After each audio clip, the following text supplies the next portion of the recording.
Station Houston on 2 for Sultan, no response required. We are 2 minutes from the event.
Station, this is Houston. Are you ready for the event?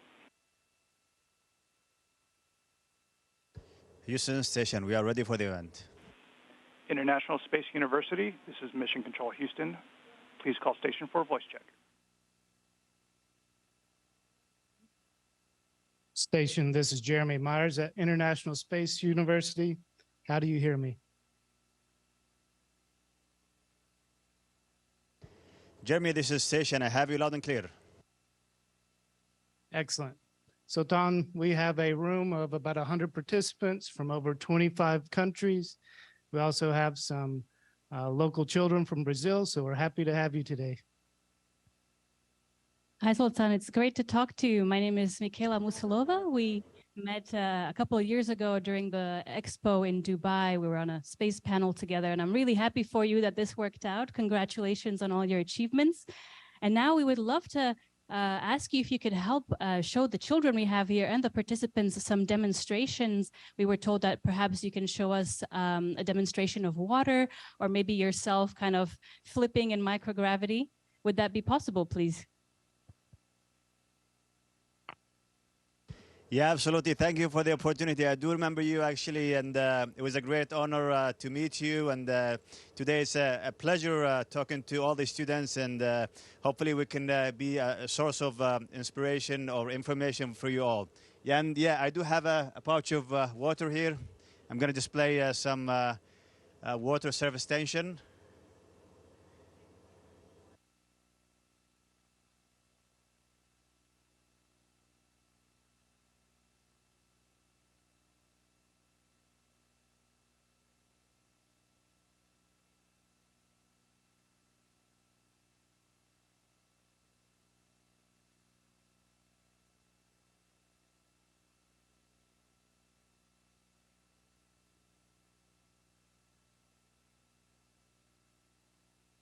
Thank you so much. That was really great. We really enjoyed that.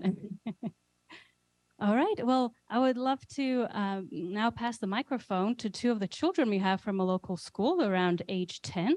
The first person is Rafaela. She will ask you a question in Portuguese, and then I will translate it to you in English. So please bear with us. Thank you. Você acha que pode haver vida alienígena no universo? So Rafaela is asking, do you think there could be alien life out there?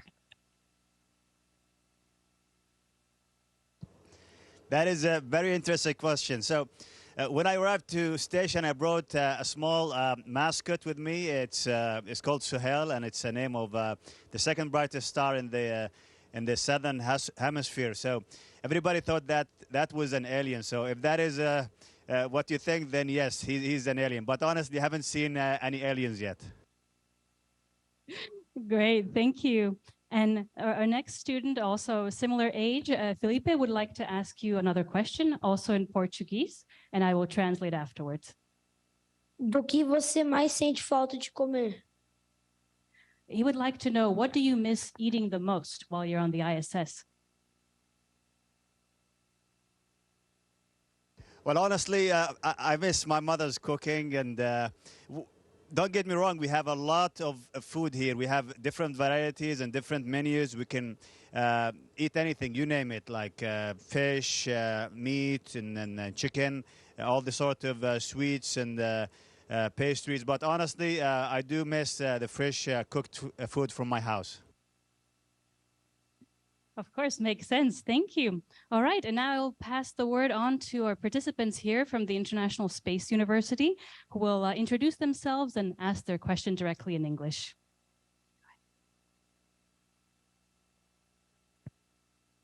My name is Stephen Armstrong. I'm from Glasgow in Scotland. Thank you very much for taking the time to answer our questions.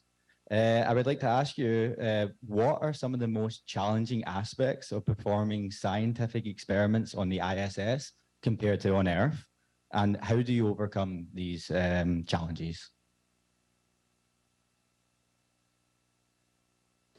That is a very interesting question, and thank you for it. And honestly, the first sensation is we miss gravity. So I remember the first few weeks when we arrived on the station, we had a cargo vehicle that was full of science. And just to prepare for a scientific experiment, we have to set up tools and samples and everything. And we take things for granted. So I was honestly, instead of doing science in the first few minutes, I was chasing the samples and the tools that we use for the science. And on top of that, we are actually the ears and the hands and eyes of the scientists who are working for years for specific experiments. So some of the experiments are really critical. They need the specific handling, and we need to be focused to do that some sort of science, not to ruin it out, because it's very valuable and it's very critical for the scientists.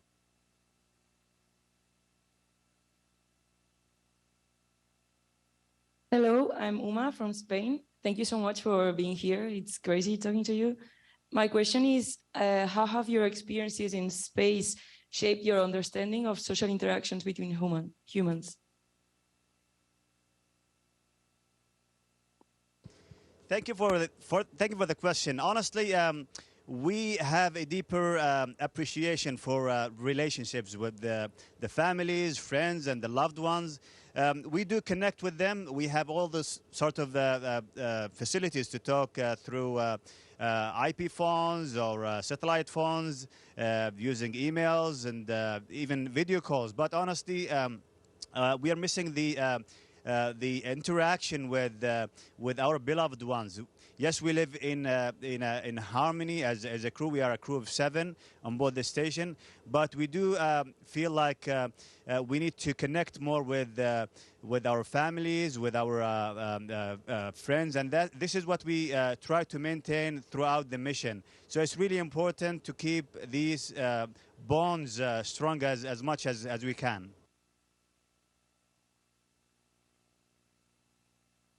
Hi, sir. This is Major Tyler Gill calling from the Royal Canadian Air Force. My question is, what do you think has been the effect for your long duration mission on the ISS on the people in your country? Thanks. Thank you so much. So this is the second mission for our country. The first mission was conducted by my colleague Hazal Mansouri, who flew to this place, to the International Space Station in 2019. And this mission is actually the first of a kind from our country and the region as well. It's a first long duration mission from our region to the International Space Station. I was lucky enough to conduct and participate in EVA, which is, I would say, the crown jewel of the mission, going outside and experiencing the outer side of the station and performing maintenance and doing all sorts of the tasks to upgrade the solar array. It was really, really exciting and really, really special as well. Assalamu alaikum. My name is Farouk. I'm from Egypt and also Canada. My question is, what strategy do you use to keep your spirits up? And would this strategy work during deep space missions? عليكم السلام فاروق. شكرا على السؤال. I will answer in English unless you want me to answer in Arabic. But honestly, it's the camaraderie here. We have very strong bond with our colleagues. We work as a family. We help each other. And on top of that, as I mentioned, we keep a strong and a continuous connection with the ground. So we have people helping us from different mission controls. And we do connect with our families and beloved ones. And when you hear the encouragement in the good words and the interactions and the happiness when you perform something unique in space, that is what keeps us going throughout the mission. Thank you very much for joining us today. My name's Oscar. I'm from the United Kingdom. And I would like to ask, what sensations surprised you most when you arrived at the ISS? And what sensations do you miss the most?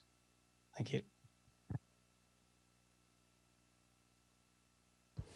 Yeah, I think the first, I would say, unusual thing that I faced was how fast was the time here, because we honestly not only we see 16 sunrises and 16 sunsets.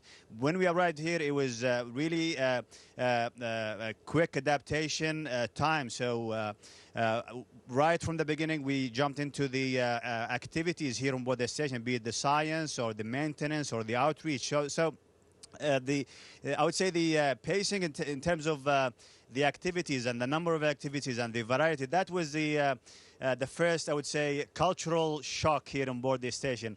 And then it eased up in the following weeks, which is normal for the newcomers. And then in the second and third months, it was just normally happening, just like what we do on Earth. And what I miss, again, from Earth is actually gravity. We miss gravity here on board the station.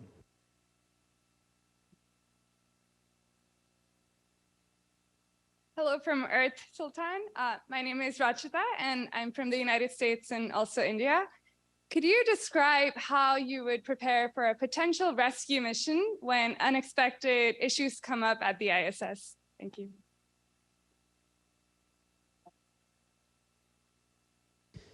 Thank you for the question. So, God forbid, we shouldn't have an emergency. But honestly, we trained for years to conduct all sorts of emergencies training and how to react to different emergencies. So the station is obviously orbiting on top of the Earth, 400 kilometers, and it is orbiting also with a high speed, 27,000 kilometers per hour. So this is susceptible to space debris interaction, and this is something that we train of. It could be a head that can start leaking air outside of the station. So this is an example, and we have risk of fire as well. And we are trained as a crew to respond to these incidents. God forbid it won't happen.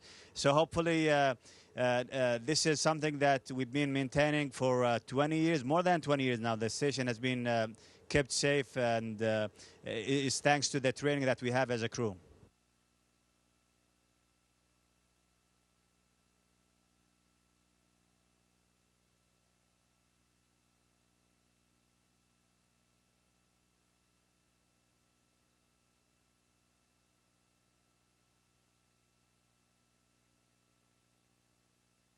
Sorry, there's a bit of technical issue. Merhaba, Hi, Sultan, and Assalamu alaikum wa rahmatullahi wa barakatuh. This is Tuğçe Dumlupınar. I'm an astrophysicist and participant from Turkey.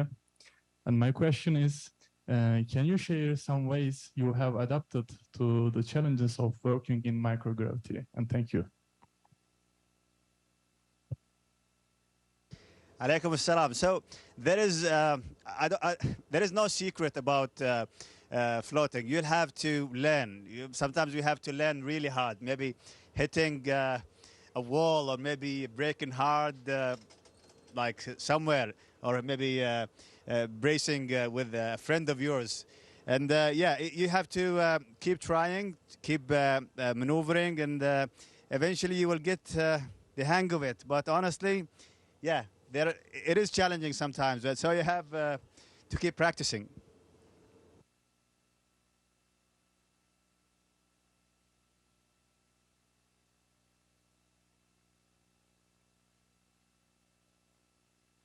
Boa tarde. My name is Flavia. I'm a citizen of Australia, Brazil, and Canada.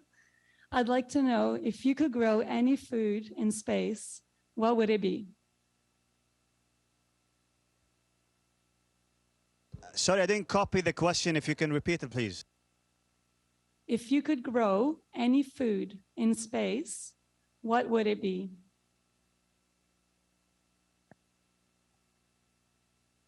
Honestly, this is something we already do here on board the station. We have facilities to grow plants. We have facility to grow some sort of vegetables. So it's an ongoing science, and we have some astronauts, not personally, some astronauts tried the space-grown food.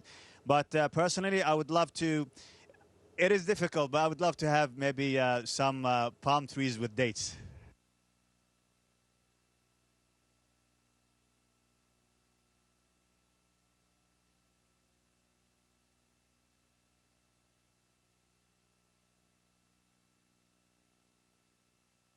Hear me? Yes. Hi, my name is Kim Regneri. I'm from the Netherlands. It's a pleasure to speak to you. My question is, do you think that if every human could experience the overview effect, that it could foster a deeper sense of unity and global cooperation? Absolutely. So this magnificent planet that we look down, it is quiet from up here. We don't see any interaction. We don't hear any noise. So it is quiet and it is peaceful. So we need to keep it that way. We need to understand that we shouldn't take things for granted. Here on board the station, we have to make everything ourselves. So we generate oxygen, we scrub CO2, we generate power from solar arrays. So everything is done artificially here on board the station, but we get everything almost for free on the planet. So we have to keep it intact. We have to protect it well, not to destroy it by all means. So it is definitely, if somebody is capable of seeing the overall or the overview effect from up here, it's going to be really profound for them.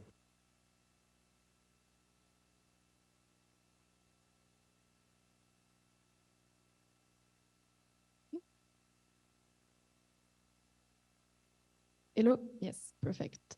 Hi, my name is Marie. I'm from France. Thank you very much for being here with us today. I have a question for human performance in space department.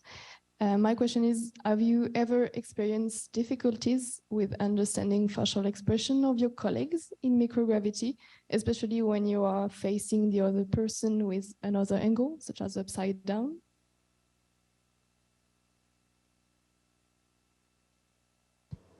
If I copied correctly, is there any difficulty understanding my colleagues on board the station? We mean the facial expression when you, I don't know, come across one of your colleague astronauts and you are facing the other way around. So it's a bit difficult to explain. I just mean if you see another astronaut, but you see it from the other way around, which wouldn't happen on Earth. Is there any difficulty in seeing how they are feeling? Are they smiling, their facial expression, or is it at the same on Earth?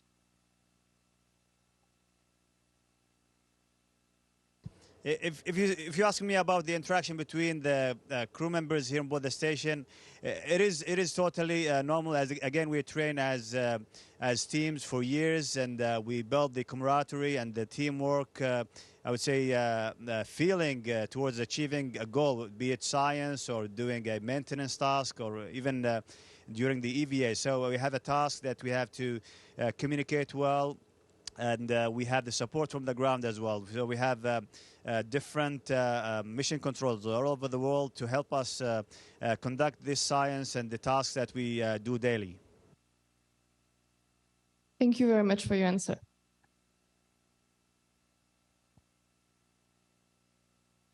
Hi, I'm Martina. I'm a Brazilian student. I would like to ask you, have any advice for a high school student who wants to be an astronomer or an astronaut?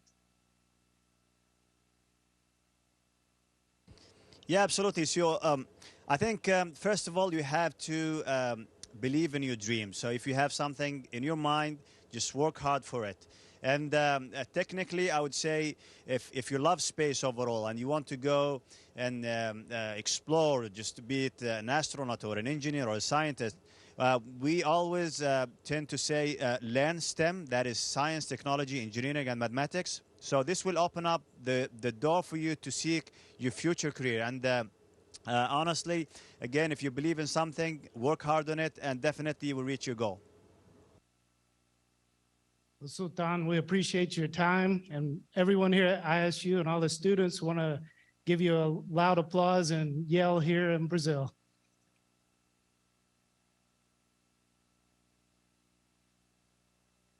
Thank you so much for this opportunity. It's a great honor and pleasure talking with you guys from all over the world. And it is an exciting time here on board the station.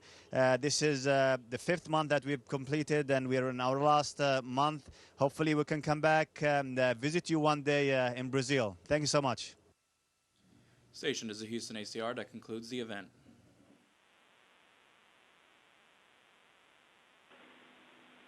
Thank you to all participants from the International Space University Station. We are now resuming operational audio communications.